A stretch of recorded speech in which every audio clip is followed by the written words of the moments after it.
Namaste, and welcome to Vedic Vidya. My name is Jeffrey Armstrong, Kavindra Rishi. Our topic tonight is the so-called modern languages that are actually regional corruptions or dialects of Sanskrit, the original and most perfect of all human languages.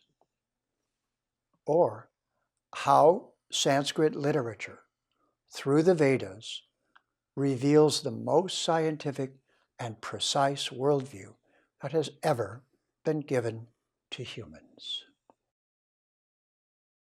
Those of us who, after being educated in Western thinking in all of the different ways, getting many degrees, going to all the universities and listening carefully to all the Abrahamic religions, found ourselves with missing vitamins, with questions unanswered, and with incomplete worldviews that were obviously antagonistic to one another. Most notably, science and religion are still at war. Our political structures throughout the world reflect this conflict. And interestingly enough, both of them are a very short-sighted worldview. Why, you ask? Because, you see, although it's intrinsic to the human nature to wish for and want to not die, to wish for a future other than dying, it's been arranged by science that there is no such discussion. Irrelevant, you're just chemicals, nothing to even talk about. Number two, faith-based, otherwise known as blind faith religion, eventually, no matter what their origins, drifted away from knowledge because they didn't have very much.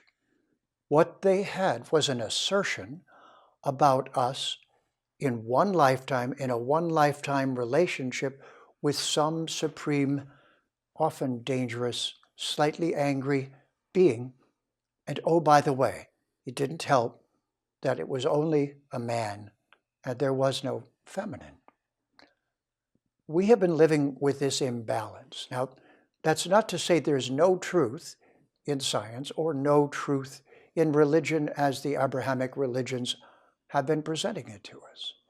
It is to say it has missing vitamins, and many of us within Western civilization, purely educated in that context, we're actually heir to something that started going on 150 years ago. When the British went to India, they discovered Sanskrit in the modern sense, and they decided to stop it being taught because they knew it was the basis of what has turned out to be the world's oldest civilization, provably oldest. Now, I won't argue with anyone on the oldest, but provably oldest is that in the Vedic library there are books with astronomical references that can now be proven to go back 7,000, 14,000 years. Proven. This is not theory, it's not speculation, and it's not wishing it was true for the sake of a religion. It's simply science. And the science is the Sanskrit language is at least 15,000 years old, probably closer to 21,000 in its current form. But you don't know this. The world hasn't been told this.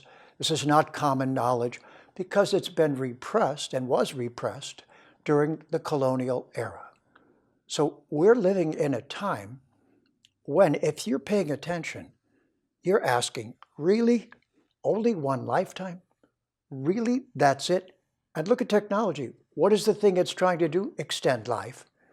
Perhaps even make us immortal. Perhaps even let us live in this body without it aging so quickly. You see the problem. This is the issue. That science thinks there's a material fix for a problem that is only present in them, in Judaism, in Christianity, and in Islam, all three of which, no matter what other lovely sentiments they may have, are one lifetime only religions. So between the four of them, modern science and the three Abrahamics, you, I, and everyone has one lifetime. And yet don't we desperately want more than that, want what's beyond that?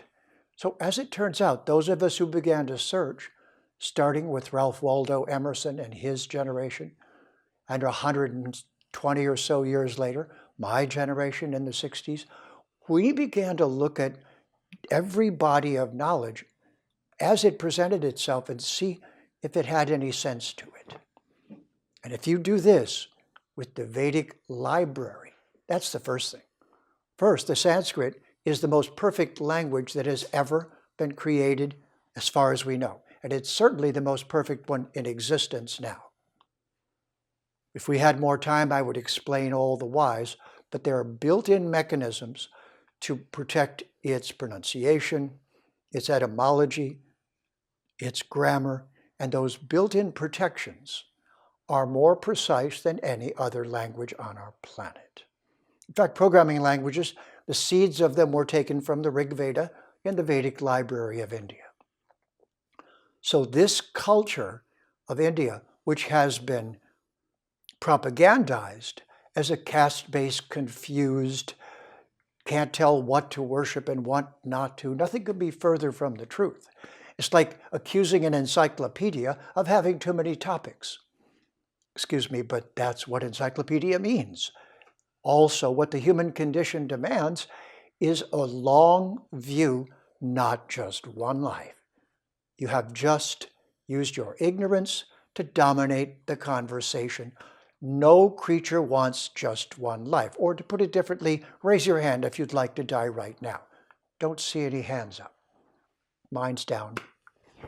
So, if nobody wants to die right now, and everybody only has one chance, do you really believe that the intelligence behind this existence would be so stupid as to give us one chance at understanding it?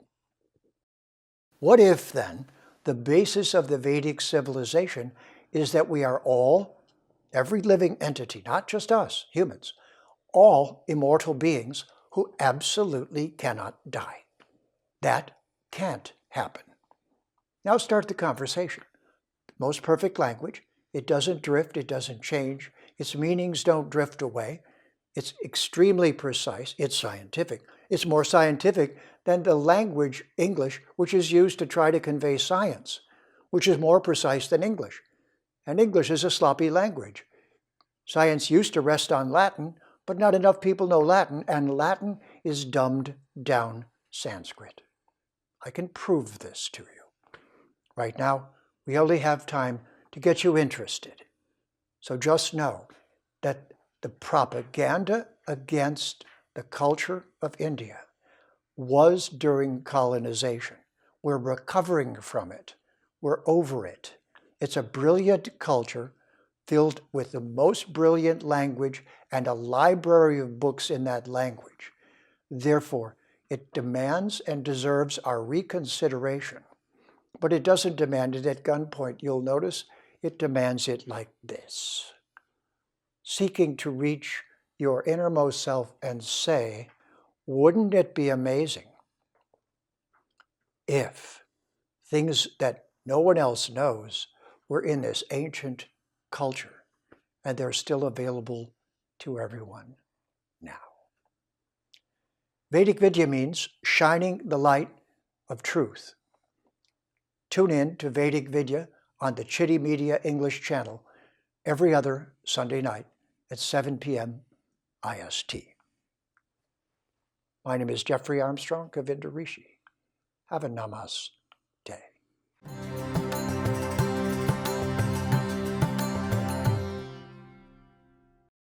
Please remember to subscribe to us and switch on the notifications for this channel. For our other social media links, more content, and to support our work, please visit citti.net. Dhanyavad. Namaskar.